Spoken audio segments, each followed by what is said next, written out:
કરીશું મોટા સમાચારથી વાત કરીશું માંડવી ગંભીરા બ્રિજ દુર્ઘટના બાદ સમગ્ર રાજ્યમાં જર્જરિત બ્રિજ બંધ કરવામાં આવી રહ્યા છે। આધુનિક ટેકનોલોજી અને વર્લ્ડ ક્લાસ એન્જિનિયરિંગની કુશળતા હોવા છતાં પણ બ્રિજ 100 વર્ષ સુધી નથી ટકતા।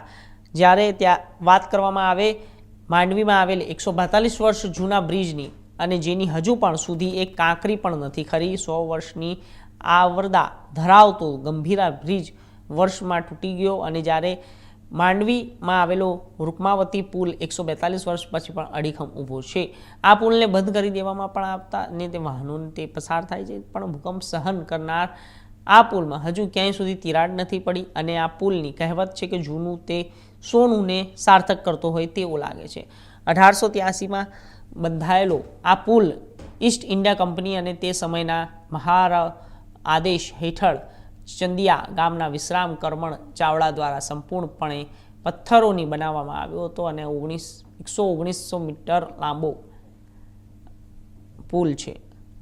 એકમાત્ર હયાત પુલ છે। રૂકમાવતી નદીના ઘોડાપુર અને અરબી સમુદ્રના ખારા પાણીની થપાટો સહન કર્યા પછી પણ 142 વર્ષ જૂનો આડીખમ બ્રિજ છે, જેણે તંત્રની કામગીરી અને આધુનિક બાંધકામની ગુણવત્તા પર પ્રશ્નાર્થ ચિહ્ન મૂક્યું। પણ માંડવીનું આ બ્રિજ રાજાશાહી સમયની અદ્ભુત ઇજનેરી અને કચ્છના ઐતિહાસિક વારસાનું જીવંત ઉદાહરણ। શહેરના મુખ્ય પ્રવેશદ્વાર પર આવેલો આ પુલ આજે પણ પ્રવાસીઓને ઇતિહાસ પ્રેમીઓ માટે આકર્ષણનું કેન્દ્ર બની ગયું છે। હાલ દેશ અને ગુજરાતની અંદર ખાસ કરીને જે અમદાવાદનું હાટકેશ બ્રિજ છે, વડોદરાનું ગંભીરા બ્રિજનો બનાવ બન્યો છે, એ શા માટે આવા હલકા કામ થઈ રહ્યા છે?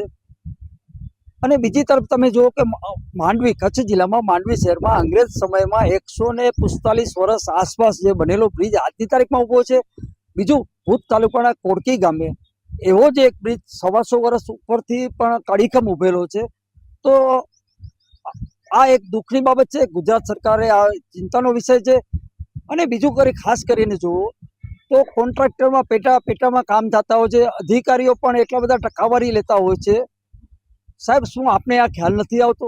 જે અધિકારી હોય એના ઉપર યોગી સરકાર જેમ કડક પગલાં લેવામાં આવે અને બીજા કોઈ પણ બ્રિજ હવે નવા બનતા હોય એમાં નિયમ પ્રમાણે જે કોન્ટ્રાક્ટરને કામ આપ્યું હોય એ કામ કરતા હોય, આ પેટામાં કામ કરતા હોય છે અને કમિશનનો ટકાવારી સાહેબ આપ બંધ કરાવો।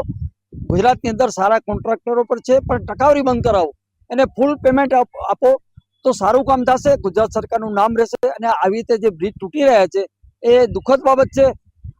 આ ગુજરાત સરકાર આ બાબતમાં ગંભીરતા લે એવી હું આપની ચેનલના માધ્યમ દ્વારા સીએમ સાહેબને વિનંતી કરું છું। ખાસ કરીને માંડવીના જે બ્રિજ છે, હા, માંડવી એક ખાસ ઉલ્લેખ કરું આપને કે જે માંડવીનો બ્રિજ બનેલો છે એ દરિયાની અંદર બનેલો છે। 190 થી 95 મીટરના એરિયાની અંદર કાળા પથ્થરો નાખીને એની અંદર શીશુ જસત ને એવું નાખેલું છે, કારણ કે દરિયાનો ખારસ પટ્ટી હોય છે। તો વિચાર કરો, અંગ્રેજો તે આટલા વર્ષ પહેલા 145 વર્ષ પર આવું વિચારતા હોય ત્યારે કયો એમની પાસે ટેકનોલોજી હશે? હવે તો અત્યારે હાઈ સ્પીડમાં આપણે ટેકનોલોજી વધી ગઈ છે, તો ગુજરાત સરકારે પણ આ બાબતમાં વિચારવાની જરૂર છે। સારા બ્રિજ બનાવો તો સરકારનું નામ પણ ખરાબ ન થાય। સરકાર કરોડો રૂપિયા આપી રહી છે ગુજરાતની અંદર, તો આવા જે અધિકારીઓ કટકી કરી રહ્યા છે એવા અધિકારીને સાબરમતી જેલમાં નાખો અને એમની મિલકત રાજ્યસાત કરો એવી હું ચેનલ દ્વારા વિનંતી કરું છું। સામાન્ય રીતે આપણે જોઈએ છે કે લગભગ જૂના જે પુલ બનેલા હતા એ કોઈને કોઈ રીતે નષ્ટ થઈ ગયા હોય અથવા એની જગ્યાએ નવા પુલ બનાવવામાં આવ્યા હોય, એ રીતે કદાચ શક્ય છે કે આ પુલનું આયુષ્ય ખરેખર લાંબુ રહ્યું છે, મજબૂતી પણ ટકી રહી છે। તો એ હિસાબે કદાચ આ પુલ ભારતમાં એકમાત્ર હોઈ શકે।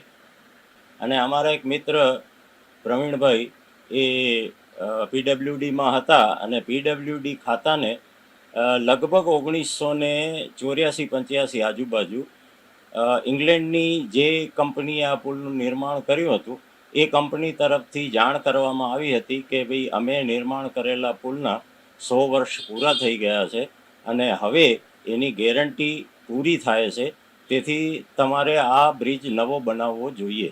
આવી એક નોટિસ અથવા સૂચના એ ઇંગ્લેન્ડની કંપની તરફથી આપવામાં આવેલી હતી।